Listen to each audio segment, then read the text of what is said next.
In this video, I'll show you how to animate the stroke of a shape in After Effects. Okay, so first up, I'll just delete that example shape.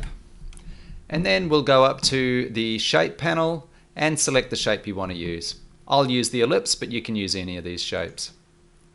Next, set the fill to none and stroke to solid color.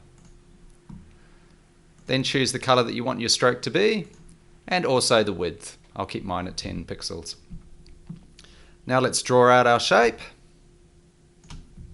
I'll just align that to the center of the composition. Now down here in the timeline you'll see the new shape layer, and below that you'll see the drop down says contents.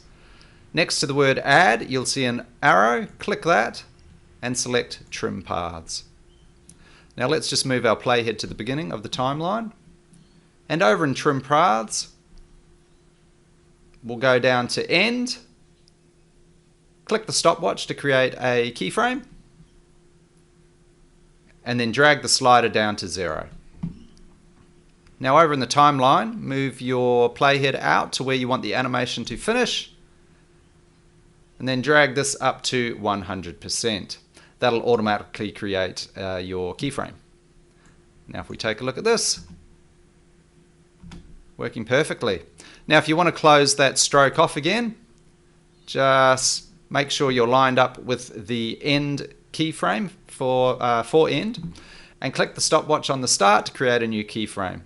Now move the playhead across to where you want the animation to end, and then drag the start up to 100%. Now if we take a look at that, perfect. If you want your stroke to be a little bit more rounded, as you can see it's quite square there, drill down from ellipse to stroke, open that up, and you'll see line cap.